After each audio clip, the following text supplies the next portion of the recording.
Good afternoon, everyone. Welcome. My name is Dr. Mohammed Gamrawi. I'm the Assistant Director of the Jaffer Center for Muslim World Studies. I'm so happy to see that we were able to fill this room and that so many people are interested in this topic. So thank you all for coming. Also, a big thank you to Professor Grenier, who allowed us to use his class. Today's topic is going to be women theologians and early Islam, and we are joined by Dr. Dhala, who is going to be giving her talk today. Dr. Dhala teaches Islamic studies and comparative theology at the Graduate Theological Union in Berkeley, where she also serves as the director of the Interreligious Research Program, chair of the Women's Studies and Religion Program, and co-editor of Teaching Theology and Religion. Her research focuses on retrieving the narratives of pre-modern Muslim women as theologians and activists. Her recent book, which she has brought with us with her today, Feminist Theology and Social Justice in Islam, a study on the Sermon of Fatima. So, Dr. Dhala, thank you so much for being here with us today, and I hand the floor to you. Thank you. Thanks. Assalamu alaikum, greetings of peace, welcome everyone. Hi, thank you for inviting me into your space. Like Bell Hooks said, that every learning space is sacred and transformative. And I am so grateful for Dr. Gerner to allow me to use his space for our conversation today. I don't want this to be too much of a monologue of me just sharing, but I will share for maybe a good 30-35 minutes. You might just have to endure my voice for that time. But then from there, I hope that we can section off into a wholesome, real conversation and add your bodies as you have brought to this space today, but add your intellectuality and add your experiences to the enrichment of the topic as well, because that's another thing that I do in my teaching is an embodied pedagogy where I respect and honor not just your bodies in the classroom, not just your analytical thinking minds in the classrooms, but also everything that your emotions have taken you and the experiences that have taught you and enriched you. So I'm hoping that we can engage holistically with the material that I'm going to share with you. What I'm going to do is actually walk you through my positionality. Where do I come from and what do I bring to the research that I do? And after that, I will sort of introduce you to my questions. What keeps me up at night? What I keep thinking about, what are those buzzings in my ear and those whispers that I hear, and that I try to translate into an academic inquiry. From there, I'll take you to two case studies. One case study is of this 7th century sermon that I wrote the book about, which I mine for theology. And because it is uttered in the voice and body of a woman, I want to call it a feminist theology. But we'll talk a little bit about what makes theology feminist or otherwise. And after that, I will present the second case study, which is something that has sparked my interest into my current project. And that is trying to locate the voices of African Muslim women in early Islam. I'm looking at what the Arab-Persian scholarship might have missed because of certain biases of race and ethnicity, which have haunted most knowledge production here, now in our times as well, but also in the early Islamic period. And from there, we'll just open it up to a fluid conversation. But these are some of the topics that I wanted to nitpick at, delve deeper into in the time that I will speak with you. So the title, Women Theologians. When I say theology or theologians, what comes to your mind? Just that word, theology. Have you encountered it? The word theology? I know that you are fortunate to have a religious studies department in this edifice. And this is one of those campuses where you can say God and religion out loud. So how have you encountered that word theology? If you wish to share. Yes? An academic discipline of religion. Thank you. Does what? The discipline operates how? What does a theologian do? How do you imagine a theologian? In a den, in a lair? How do you imagine a theologian? Or when I say theologian, what comes to your mind? Yeah. Let's say maybe someone who studies a variety of religions or history and try to see like how it's interconnected or the differences. Okay. Looking for convergences, divergences in ways in which people have imagined God across traditions, how people identify spirituality, the unknown, the unseen, the universe, all those imaginations of the more than human. Yeah, thank you. That helps. I want to draw you closer to how do you imagine the body of a theologian? What do you think? Yes. I think it's more like study of the religious belief in general. Okay. So doctrine, a study of doctrine. But it's not religious studies. Religious studies is different. It's No. more related to the belief. Yeah. Now I realize that there are religious studies scholars in the room as well. So you will let me humor me in this process. But yeah, we can make that argument of doctrine and religious studies and whether they are the same or different.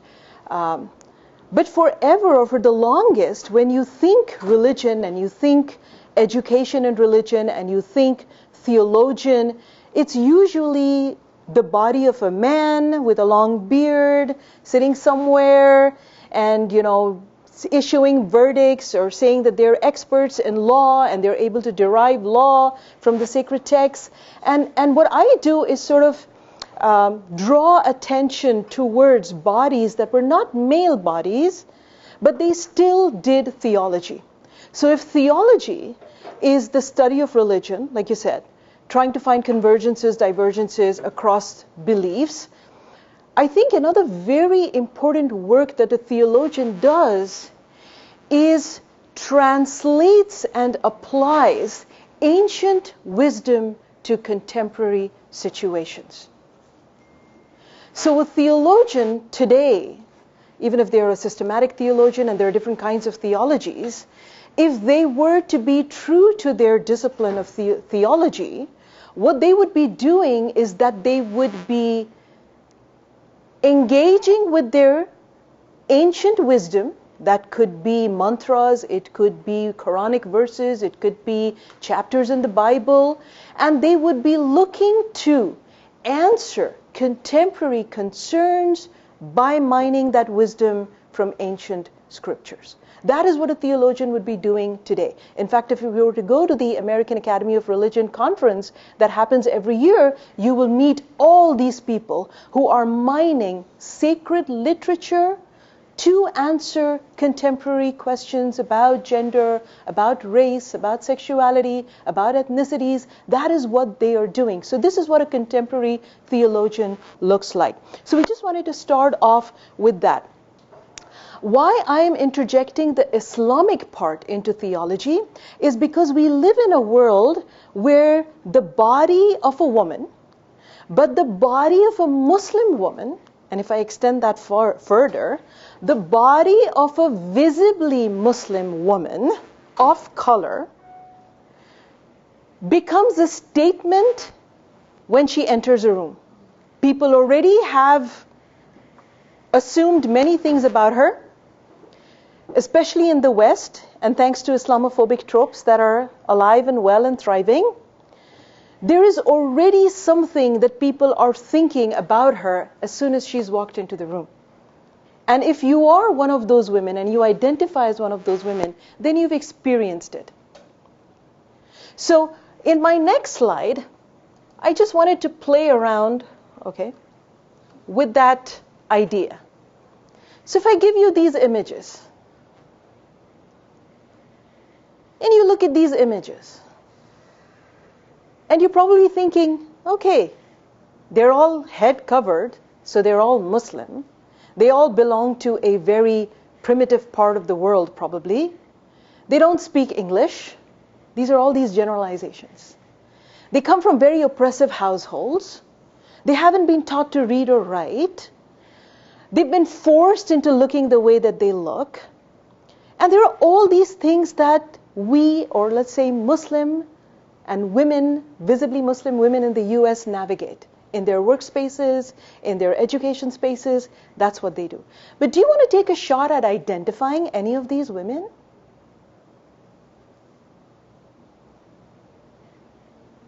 Yeah. The woman at the bottom here, Yeah. she looks like somebody I know, but I don't know, who is an art curator. Not possible. Well, I'll tell you in a bit what she does, and then you might call it art. I don't know. Yeah. Same person. Okay. I think it's Bihaj Muhammad, who is a Olympic fencer. Bingo! Yeah.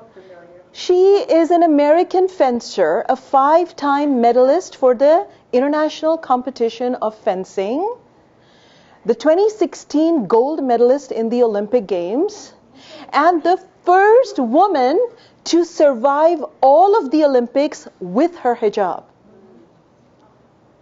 So yeah, she's a dude.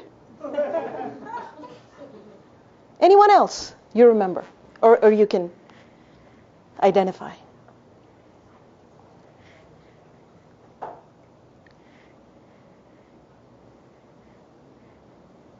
Okay. That is Rauf. And she's the reason why we have hijabi emojis today on our iPhones.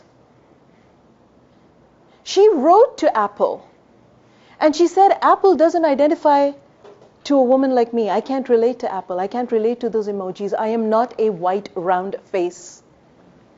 To smile, to not smile, to look sleepy. And there are so many. She's originally from Saudi Arabia, and she says, there are so many iPhone stores in my country, and they're foreign to our bodies and our color.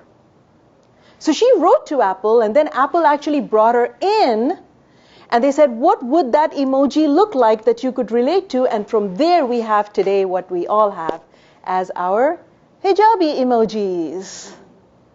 And she wrote that email, had the question, wrote the email, and that's what we have today.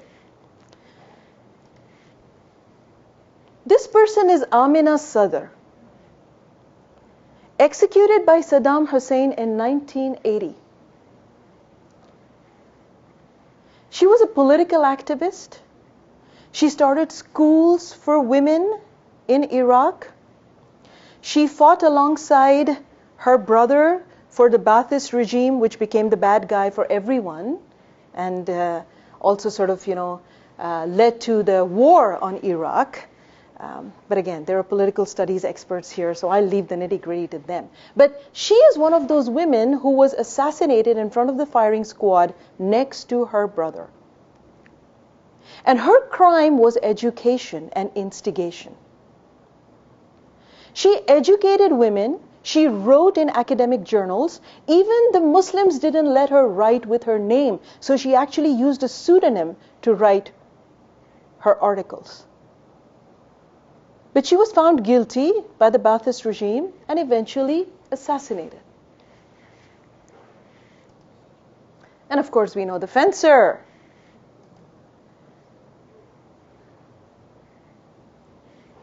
This woman wrote a 16-volume exegesis of the Quran.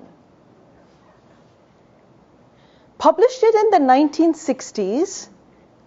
And it is still hard to get a copy of her work. It is still hard to get a copy of the work. In my last trip to Iran trying to find her work, I was told, don't tell people you are a feminist or you are not exiting this country.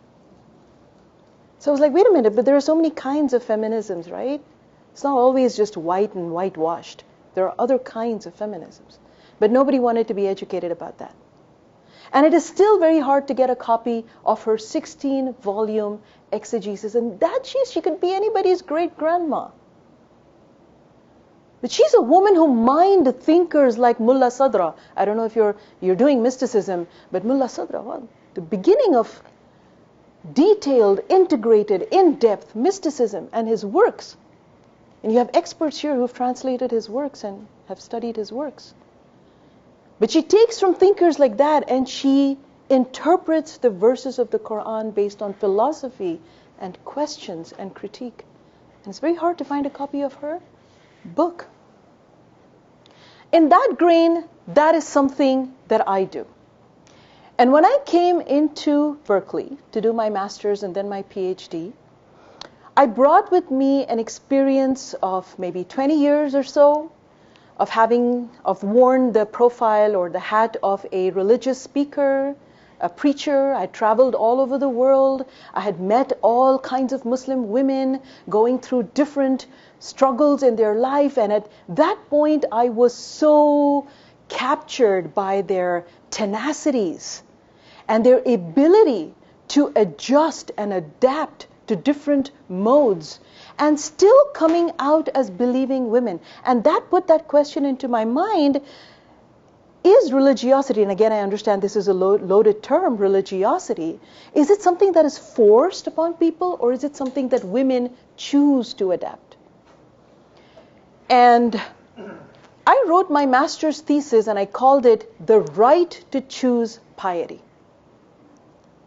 And I said, when you look at a woman who looks like this, and while you've had all those stereotypes and assumptions about her, maybe leave room for the idea that this is how she wants to look like. This is how she's chosen to look like. Maybe leave some room for that as well. And it was in my master's that I started, taking apart all the different theories that we have about feminism and all the different ideas that we have about gender, and they're still evolving. We haven't reached the climax of that conversation yet. But for those, this is like a basic 101, that you might have done. So in the US, you have the 3 waves as they are described of feminism, and you know this. You have the first wave, the Suffrage Act starts somewhere from there. You have the second wave, which is the most radical one that century had seen. It was the 1960s, 1980s, the burning of your bras, the saying that, the coming out on the street and everything, and peace and love and freedom. So that is the signature of that age. Which leads to the University of Chicago to have the very first Department of Women and Gender Studies in the US. Can you imagine? We didn't have that before. And then the third wave is where it gets a little more color. Because still here, it is still white, middle-class American women. But from the 1990 onwards, you start seeing voices, again from women, and the first is the womanist movement, where the black woman comes up and she says, the white woman does not speak for my troubles because the white woman has also oppressed me with the white man. So I need my own platform, and I need to voice my own experiences because she doesn't understand what my problems are. So you have the womanist idea that takes birth, and you have the adding of the black woman's voices. And the same decade, you also have the South Asian woman. So the subaltern theory, I'm sure you'll do it when you do your women and gender studies, you'll do the subaltern theory. And that is going to be the South Asian experience, which says we have 400 years of slavery in our psyche. And we've been colonized.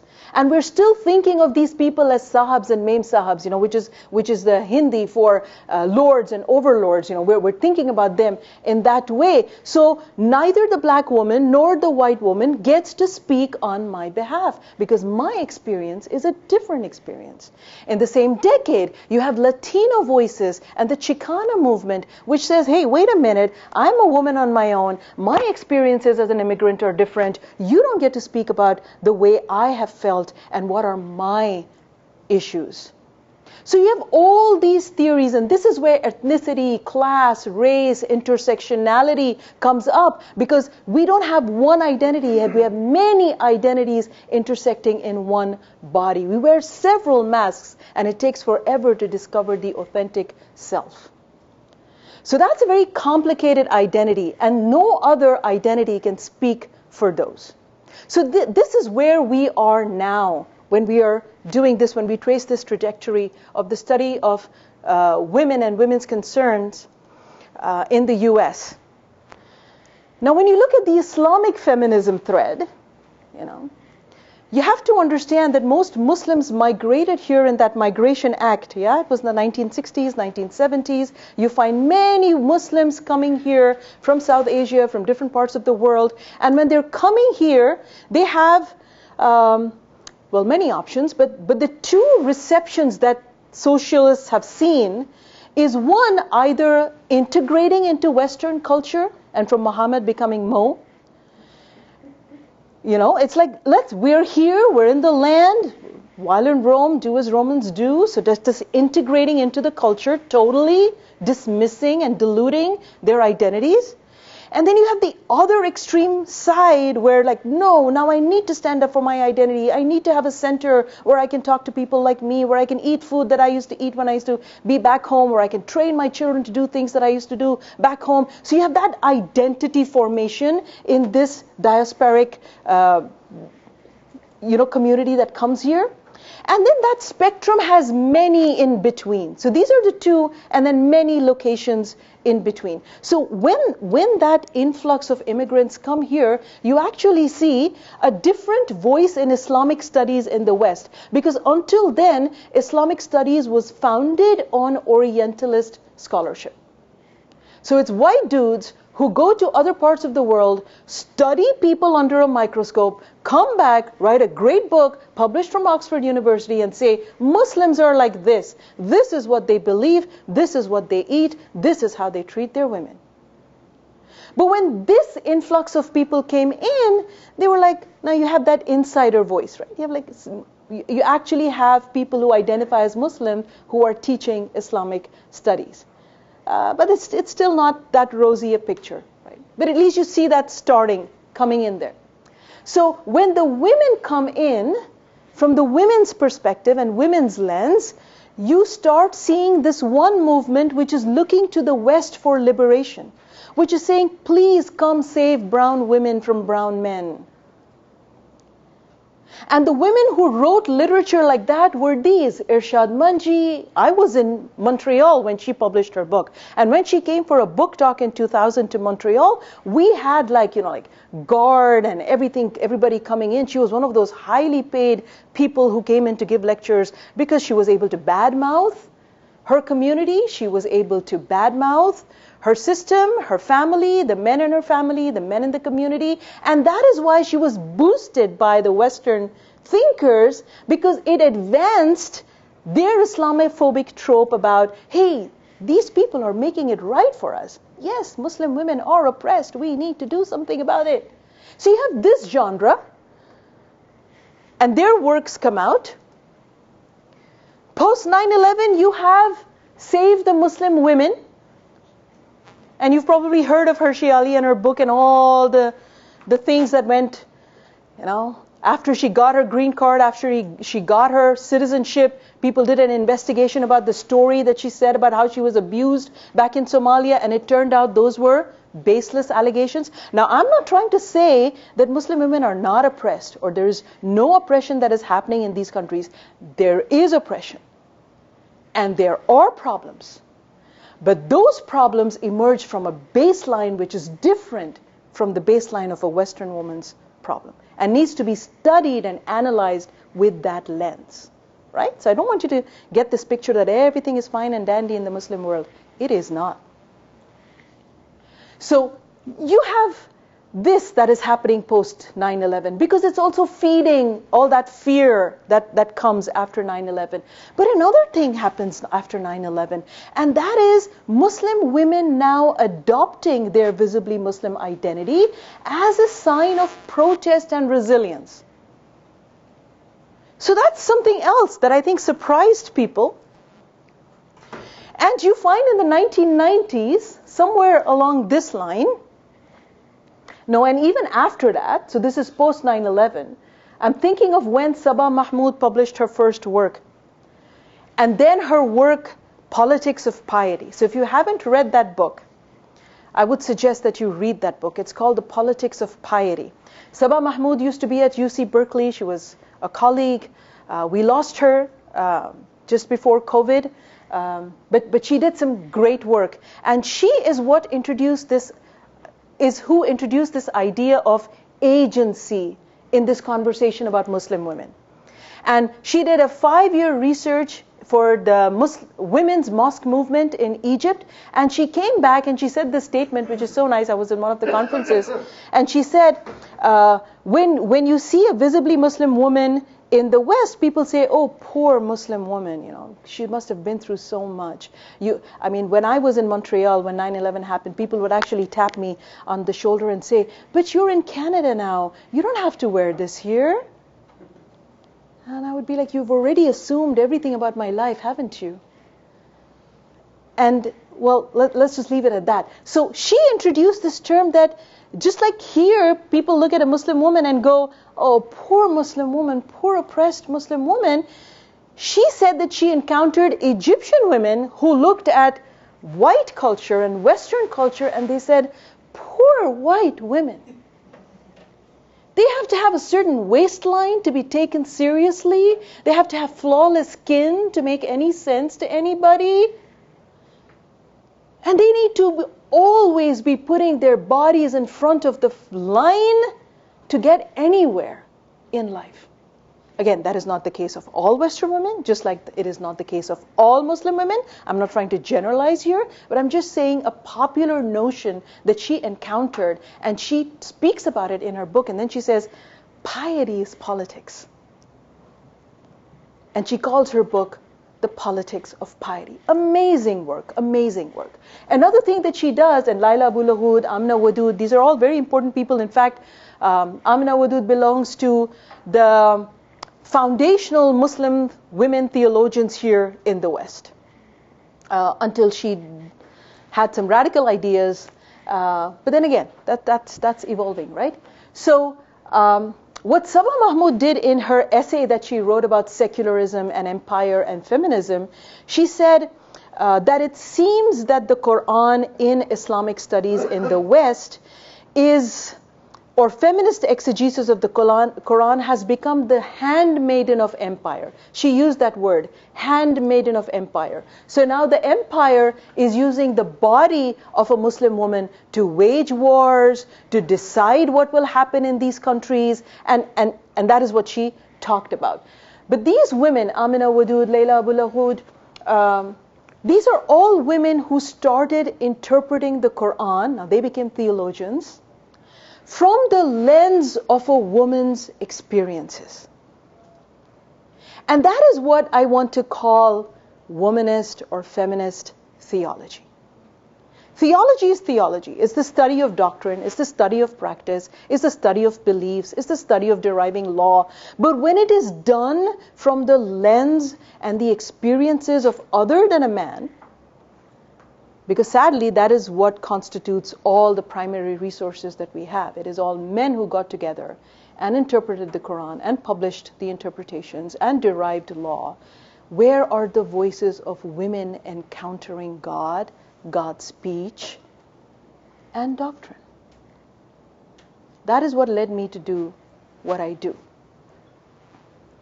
How are we doing so far? I'm getting tired of my voice. Yeah, so we're halfway through. Now I come to the case studies. We're doing okay? All right. I come to this, what I call the Sermon of Fatima. And I come to it with a caveat and knowing that one of the Islamophobic tropes that one encounters in the US is portraying Islam as a monolithical tradition, as this one thing that you see in social media, or this ideology that you associate with this one image that you see on TV. But when you meet up Muslims up close, or you encounter these classes that you have here in the religious studies department, you realize there are many different kinds of Islams.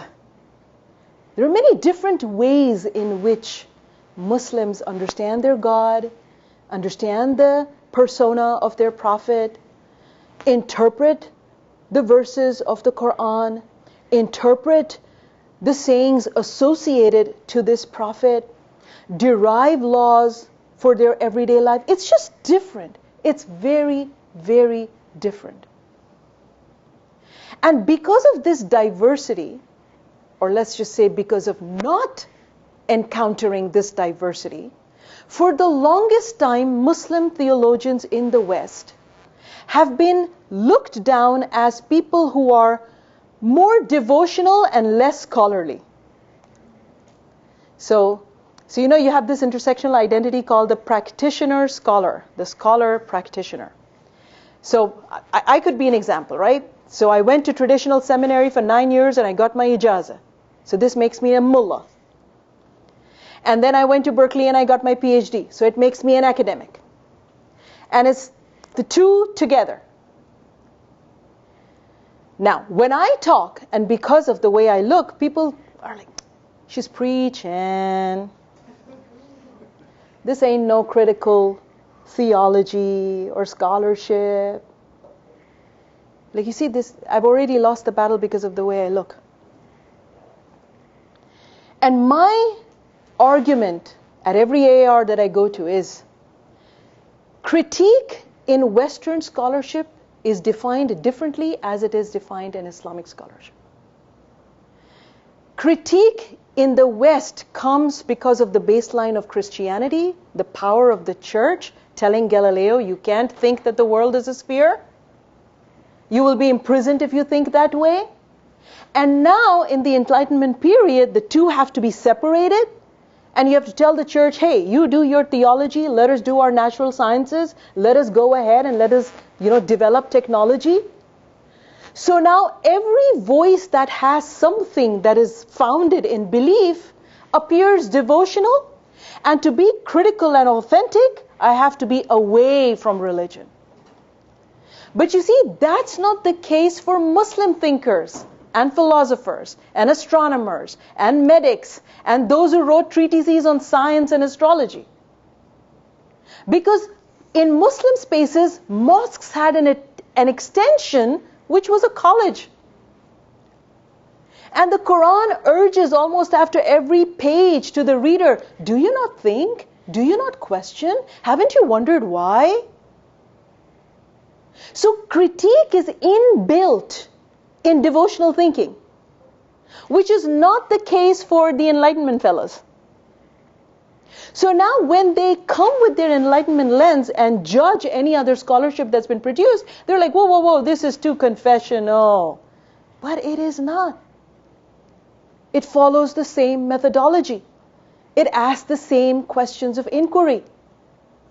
Right? So you can't just use that lens to look at all other traditions and say everything non-Christian is devotional. No. Because scholarship is defined differently in different traditions. So the diversity is not embraced. The authenticity of Islamic studies, we're still fighting for it. And then to invite people to look deeper and say there is not just one kind of Islam. So you see the battle is pretty, it's a Titanic. So you have to make those shifts step by step.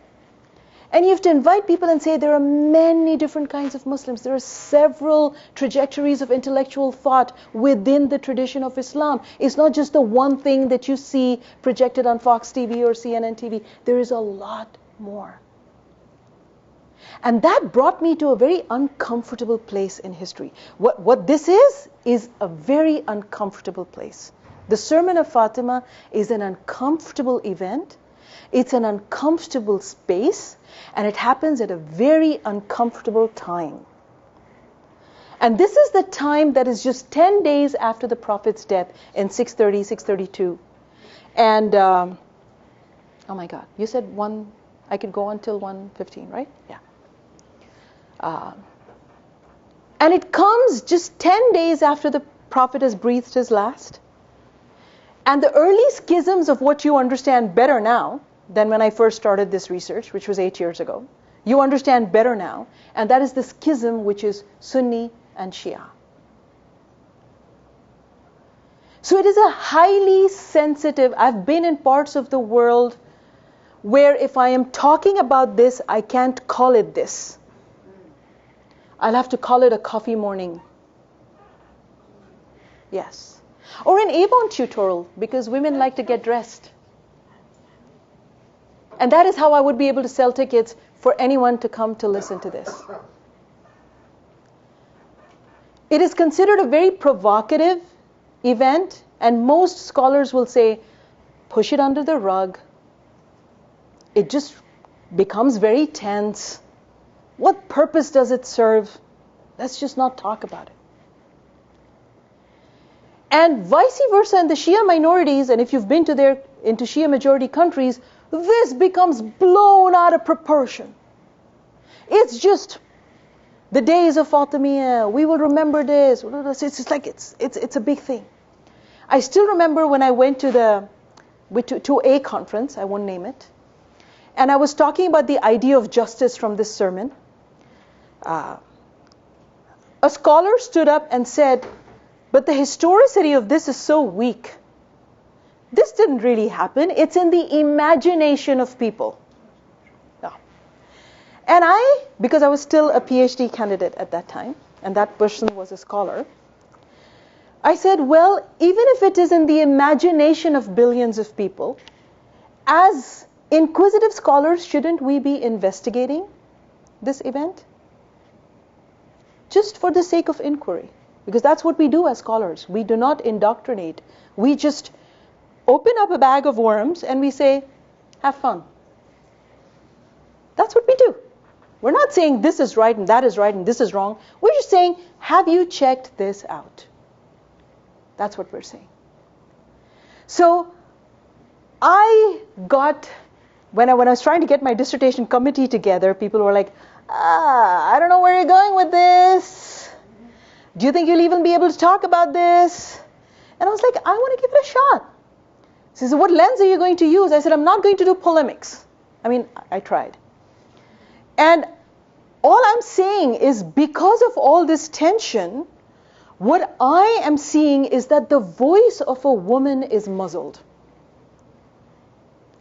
There was an 18 to 22, depending on what you say, a young adult woman standing against a 65-year-old caliph and looking into his eyes maybe and saying, where is it in the book of God that you get to inherit your father and I don't get to inherit mine? A simple question. And how come we don't study about it? How come there are no case studies in classes of women and gender or classes of theology or classes of feminist faithful movements? Why don't we hear about this? So they were like, okay, you'll need some lenses to work with. And I said, okay, I'll check out the feminist lens. We'll see what we can do there. We'll also look at some activism movements. So I trained myself in those languages. And that's how I started work on this 7th century sermon. Now, if you got my book, you'll see all the bibliography and where I found the early script for it and, all that nitty-gritty. If you want, you can look into the book, which I think might be in your library. I know some of your faculty have it, but all that is there. I'm going to skip all of that for now. And I'm going to present to you the theology in this sermon with a 2-minute context. What is the context for those who might not know about the sermon? Have you encountered this sermon or something about it? You have? Do you want to say do you want to share? No? I don't know what you want me to share. I mean, what do you think? It's very in-depth. It's very in-depth and it's very strongly worded, but it's very tied to theology, very strongly tied to theology and practice. So a little bit of a background just to situate that. is right after the Prophet's death. You're seeing this, the two movements, which is caliphate on one side. The context is Fadak, right? Yeah, it's Fadak. Yeah, so she comes and she is opposing the taking of the land of Fadak, which was left to her by her father. Yeah. Prior to his death. Yeah. And so she's contesting that, but she's contesting other things too. Yeah. Thank you. Thank you. So that's the context. It's been, her father has died. The government has confiscated her property, which her father bequeathed to her before he died. And that goes into a legal debate of fay, and we'll leave that part out. But let's just say one morning, right after her father is dead, and the caliphate is announced, her workers, her deputies who used to work for her in that land come back and say, hey, we went there and there were guards, so we're not able to go to work. And she's like, what's happening? And she goes to the caliph, and the caliph says, well, you know what? The Prophet did not leave behind anything, so whatever his assets are, the government is going to confiscate them as public property. So now everything that he owned belongs to us. And she's like, wait a minute, he doesn't really own it now because he already gave it to me when he was alive. So he's not the owner of that property, I am. So she's told by the caliph, can you bring witnesses to that? So you're saying your dad already gave you that, so you're the owner of the property. And let's just say, we don't have it in our records. Can you get some witnesses? So she goes out scouting for witnesses, and witnesses are like, we ain't taking on the authority. We don't really know what happened in your home. And that's where I meet other badass women. And women like Asma bint Umais. She is the wife of the caliph, and when there is a showdown for bringing witnesses, it's the wife of the caliph who comes and says, I bear witness that the Prophet gave this to her before he died. And I'm like, wow, this is a 7th century woman married to a caliph. And in that time, women depend on civil status, financial status, on the male bodies in their home. And she is really radical. She comes out and she said, I don't know what happens when she went back home, but at least history records this is what happened. She came out and she said, I argue for Fatima against the caliph, who is also my husband. Well, anyway, she brings witnesses. Witnesses are denied. Property is still government property. Then she says, okay, if you won't give it to me as mine, give it to me as my dad's inheritance, right? I inherit, so it's my inheritance. And that's where the caliph attributes something to the Prophet. So just a quick side caption, a parenthesis if I can open. In Islamic studies, the primary resources are A, the Quran, which is the sacred text of the Muslims, and B, hadith. Hadith is anything that is attributed to the Prophet, actions, sayings, consent, that is attributed to the Prophet. Yeah. So, yeah, like I said, scholars can expand that even more for you. So that forms this genre of hadith.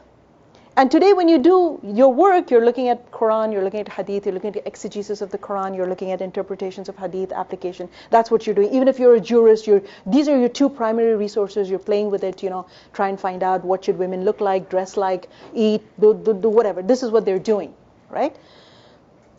So the caliph is now probably uttering this hadith, which is the first time, like the Prophet is dead, and someone is saying, I heard the Prophet say.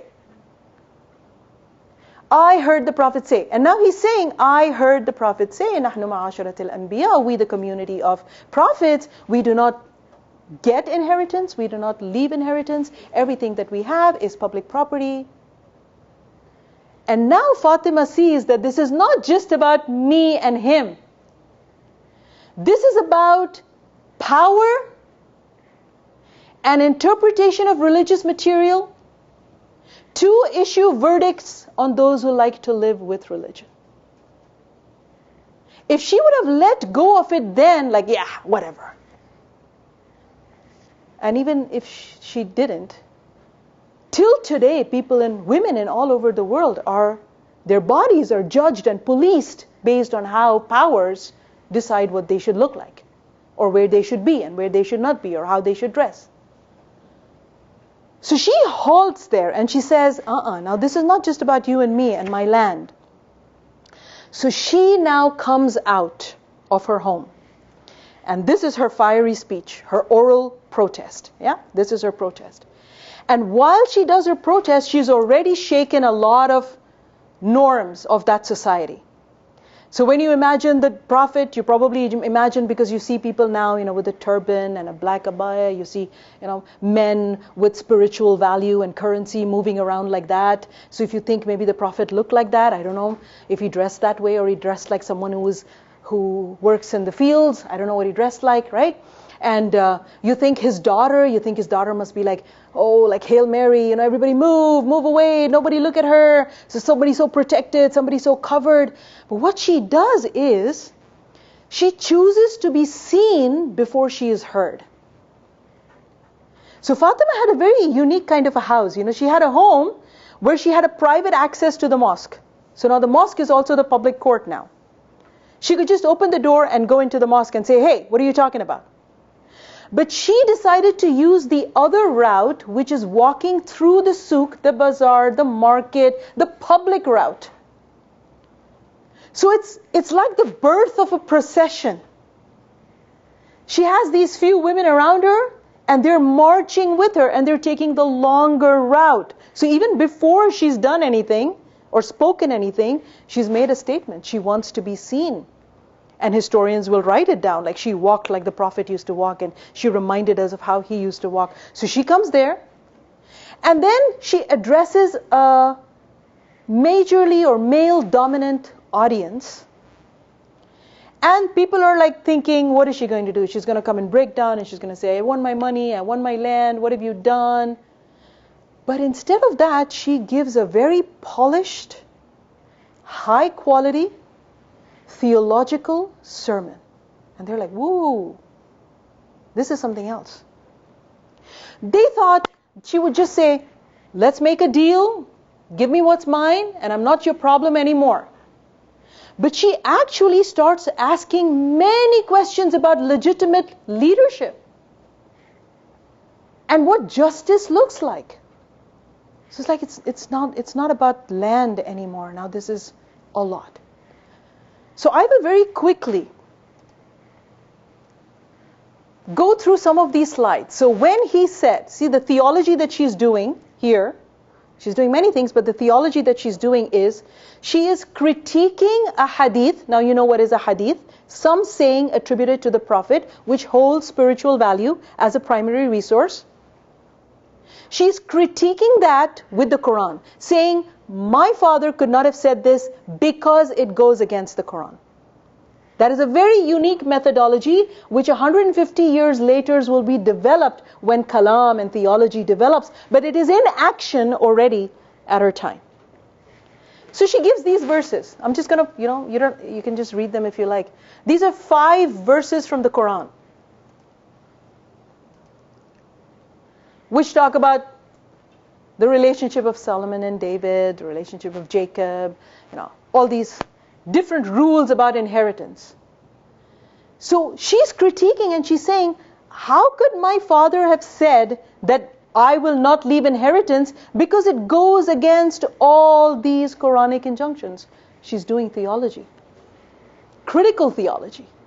She's asking that question. How can you attribute that to the Prophet when this is what the Quran says?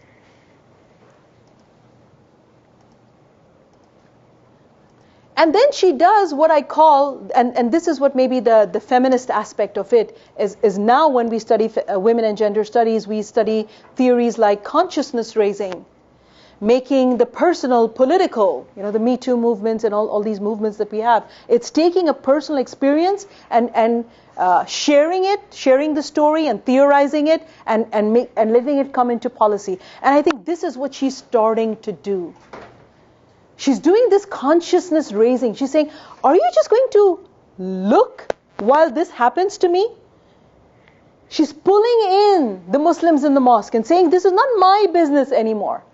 This is our business. Are you just going to watch while power does its thing? Is that what you're going to do? And then all these, things that you can read which are part of the sermon.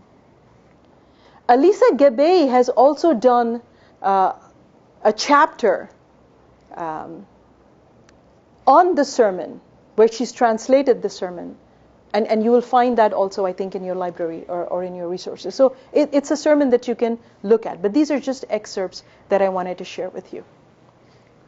I think I'm going to stop here because we're almost and open it up for a conversation. But the other person the second case study, and maybe we can keep that for another conversation, is a woman by the name of Fizza, al-Nubiyya.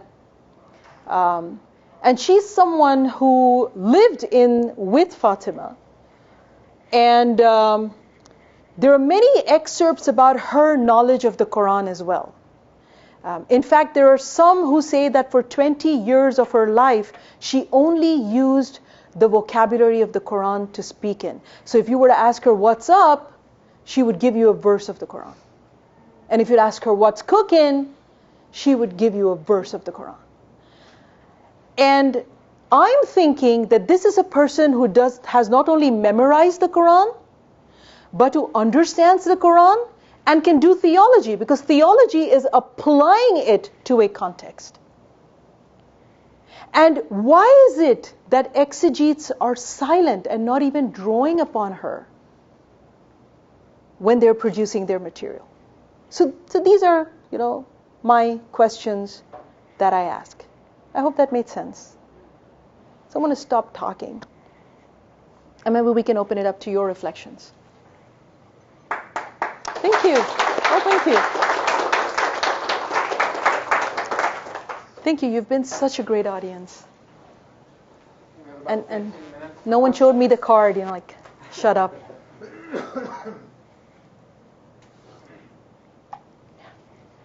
Any questions or any reflections or anything that was not clear? Or? Question about, I can't remember her name, but she was executed by Saddam. Amina Sadr. Yeah. You mentioned that she wrote a book, which is not even now available. Oh, that was Banu Amin. It is available, not as easily available. Yeah. But in terms of the contents of the book, I believe it's an interpretation of the Quran. Yeah, that's an exegesis. So Amina Sadr is different. She was the author of the exegetical work was not executed. So now I think we're conflating two images. Yeah, I'm talking about the one who was executed. Yeah, she was not the person who wrote the. Yes, I'm going to ask about what contents from this book you think that what kind of interpretations probably was the cause of execution. Yeah, so you're looking at her time, which is a time where there is a kind of an Islamic regime and there is a Western philosophy that is sort of coming in. And she belongs to this party with her brother who are trying to maintain Muslim values in a regime which they say is favoring a lot of the Western powers and a lot of the Western culture. So her writings were mostly about taking day-to-day experiences of Muslim women, like how do I dress, or who do I get married to, and writing fictional stories about how a Muslim woman navigates her religious identity and this influx of Western values in her hometown. So it was somewhere between maintaining your culture, your belief, amidst this influx or this party that wanted everything to be so westernized.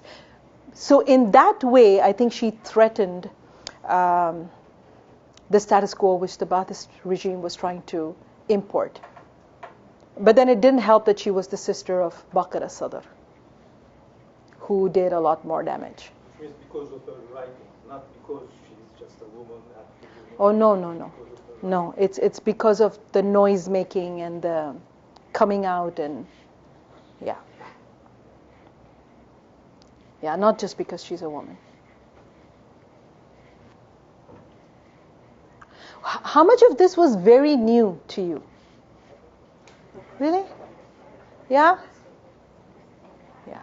I'm glad. I'm glad that I was able to share something new with you, because this is what happens in most of my classes when I say Fatima and people are like, who? And when I say the Sermon of Fatima, they're like, what? So Yeah. Yes. You mentioned a bit about the schisms between Sunni and Shia, and how this sermon is sort of emphasized more in the Shia tradition versus the Sunni. My initial assumption is that Fatima was challenging the authority of the caliphate. Could you maybe expand upon that? Why does this schism exist, and what is the importance of this sermon in challenge or contributing towards that schism? Yeah.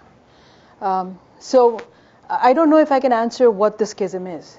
That's just too messy, and I'll just leave it to one of your political classes or something when you just talk about political theory in Islam.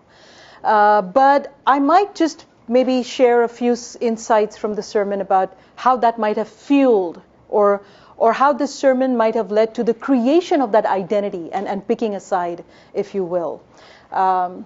So what she does in this sermon is she describes leadership. And she uses this metaphor of a camel. And she says, you are riding a camel that is not yours, and you are letting it feed from a water hole that you don't possess. So you see, she's talking in this metaphoric language, which in Nahj al-Balagha, if you study in Shakshakiyya, there's more metaphoric language that comes in to try and explain the three different caliphates. So she's saying, this is what you've done. So she's saying this leadership is a camel. You've appropriated, and you're feeding it from what is not yours. I.e., you've taken my money, and you're going to take everybody's money around you, and you're going to get power and strength, and that's what you're going to do. And then she says, if this were to be with my family, so now she's claiming leadership, then we would have rode the camel in such a way that neither the camel would be tired nor the rider be bored. And we would bring the entire caravan to places where everyone can find shelter and food. So you see, she's talking about this two different leadership models. The caliphate, power and oppression, and she's talking about a leadership that is based in empathy and care. So now she's not just asking for fadak, she's asking for leadership. And that's problematic. Way down into the Abbasid era, so how the schisms then deepen. The Shia start to identify with the Prophet's daughter as the linchpin of their theology. And then the Sunni theology starts with the legitimizing of the caliphate experiences as part of sacred resources to study Islam and to derive Islam, right? All the way down to the Abbasid caliphate, Harun al-Abbasi calls one of the children in the generation of Fatima by the name of Musa al-Kadhim, and he says, you know what, I want us to just solve this fadak. Fadak is the name of the land. He shows a map, and he says, can you just mark out where fadak is? Let me just write it down to you. Give it to you. Let's just peace, okay? And you know what the dude does? He takes whatever he takes, and he marks the entire Islamic empire, which is not just this little land in Hijaz. It's like northern Africa. It's all, coming all the way into Spain and all these areas. And he says to the caliph, this is fadak. Give it to me. And he's like, no, can do. If I give you this, what am I left with? So then he says, my mother, it was not about just that land. It was about a lot more than that. So you see, it becomes this identifier that creates identity on the two sides and creates agendas then. So now when people march in a Fatimiyya, it's not just that they're mourning what happened to her, but now there is an agenda with it. So the politicization, and maybe that's how the schisms just... Did you get it? Yeah. Yes, Carlos. So I want to raise a quick question sort of in the other direction. So we understand how the idea of Fatima is so well developed and so central in the Shia tradition. However, Fatima is also important in the Sunni world in a way that I am not completely able to have a lot of insights about. But she is important. I mean, Fatima is the most common name across the history of the Ottoman Empire, which is largely Sunni society. And she appears often in Sunni writing. But just in my own approaches to the subject, I haven't seen a sort of coherent image of Fatima the way she's presented in the Shia context. I wonder if you have any insight about the sort of unifying qualities of Fatima across the Sunni and Shia world. So the first chapter in my book, and allow me to add the plug, it talks about Fatima as she's represented in the Quran, different interpretations of her from the Shia side, from the Sunni interpretations, and then also mystical ideas, which is more common when in places like Turkey and in the Sufi tradition, the mystical ideology attached to her persona is also very common. So I think in the Sunni world, she is portrayed as the daughter of the Prophet, which comes with its own spiritual currency, and someone, you know, who's coming to mind is Henry Lamens. The first Orientalist, I think, who wrote Les Filles de Mohammed, where he wrote this book in French about the Prophet's daughters. And he portrays Fatima as this person who's weak, weeping, crying, can't get it together. And that is mostly dictated, you know, by the Sunni, you know, Orientalist exposure. So you will still, of course, find Fatima because she's just so important because of being the Prophet's daughter. But how the Shia tradition and Shia intellectual tradition understands her is rather more focused and central to the theology. Again, now Henry Lamens, and then you see Ali Shariati. Ali Shariati, when he writes Fatima is Fatima in the 70s, I think, or 60s, now again, I think Fatima is one of those people, and I'm bringing it too close, who has been appropriated for different agendas. So when you want to portray this good wife, this dutiful woman, this woman who says, no man will see me and I will not see any man, and you know, if you want to construe this idea of piety, you bring in Fatima. You want to talk about a great mother who raised great children, you bring in Fatima. Even in the Shia tradition, from the pulpits, I will hear more of Fatima being represented to speak down to women as saying, look at her, behave like her, be a mother like she was, be a wife like she was, be a pious woman like she was. But then if you stand up and say she's the one who actually agitated the systems. So if today you agitate the system and you become Fatimi, how much support are you going to get from your own people? So it's somehow nice to take women like that, put them on a reverential pedestal, make them very sacred and put a halo around them, and just say, you stay there. But if women like that come into, like when I go usually to these lectures in communities, I will be like, now if a woman walks in this male space and says, why is it that the women's side of this mosque is smaller than the men's side? Why is it that you have a male scholar on your payroll and no female scholar on your payroll? What are you going to do to her? Are you going to hail her as Fatimi? Or are you going to say, go back to where you came from? So she is that kind of a model. And I thought, hey, if Shariati can claim him to do whatever he wants to do and Henry Lamens can do whatever he wants to do, why can't I claim her to be the agitator? It's fair game. It's fair game. Welcome. Yes. Just a quick but this is the Sermon of Fatima is so powerful. Not just when it's beyond Islam, social justice. I can imagine some people would want to make a movie about that.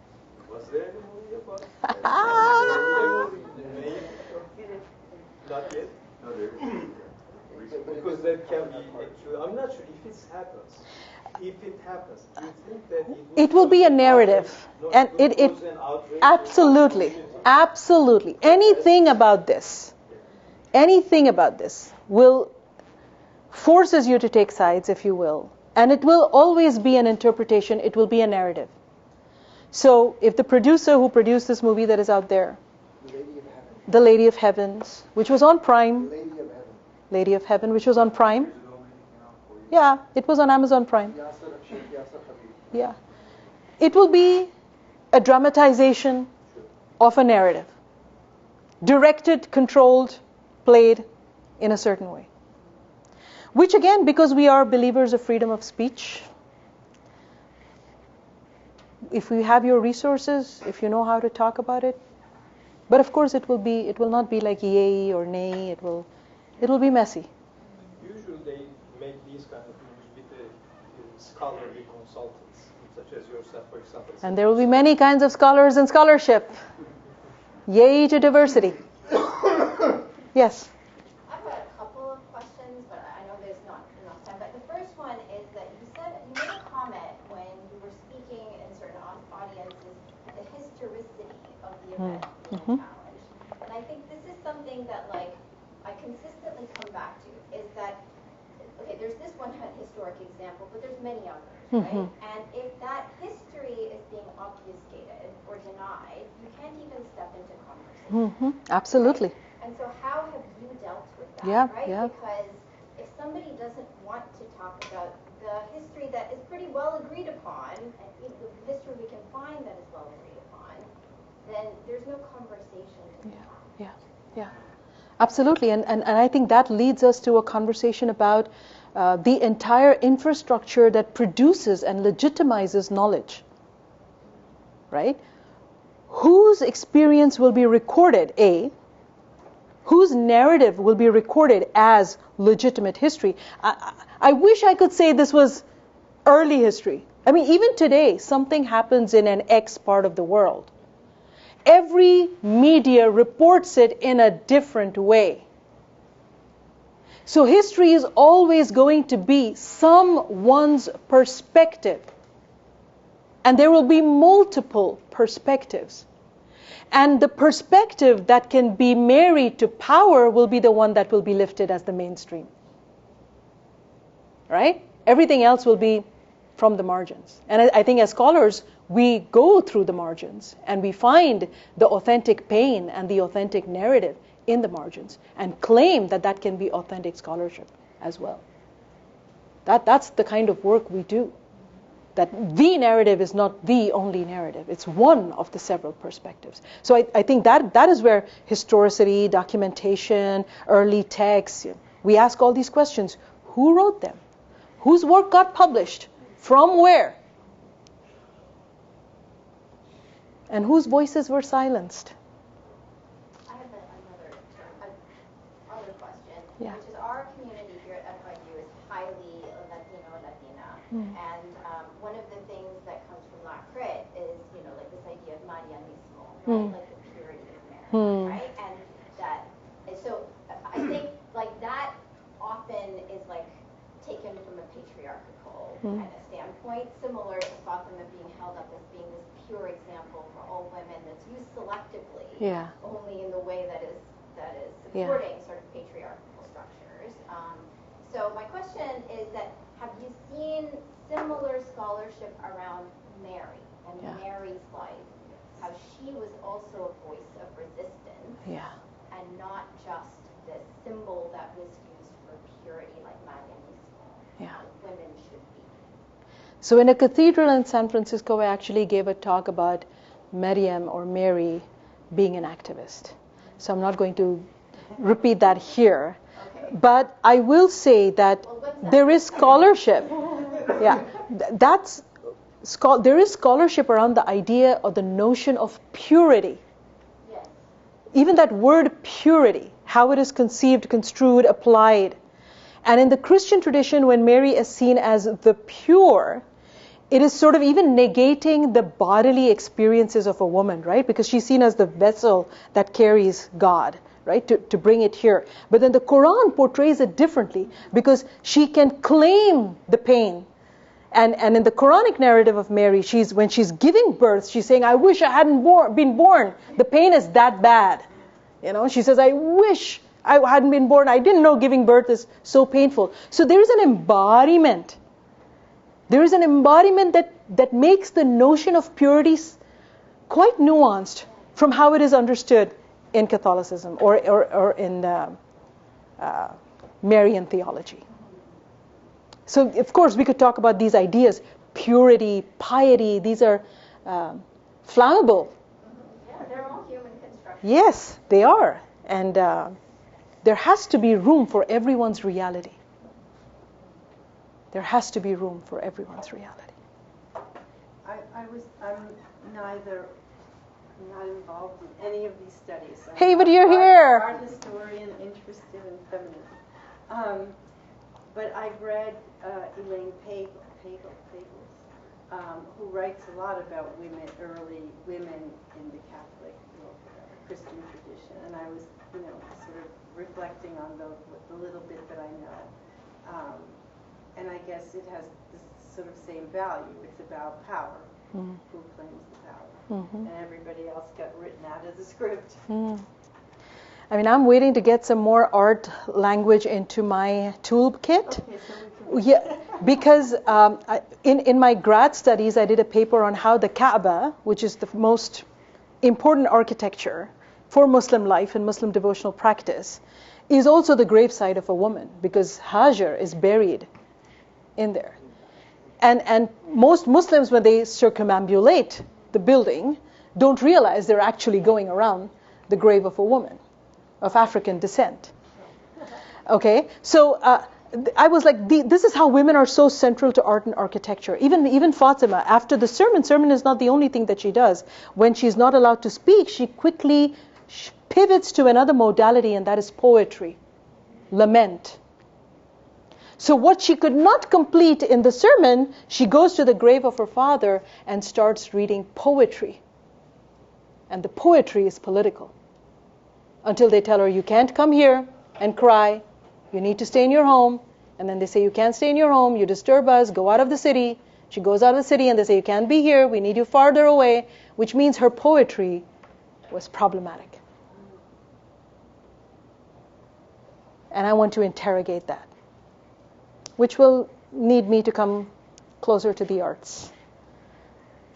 Okay, thank you so much. You've been lovely. Thank you.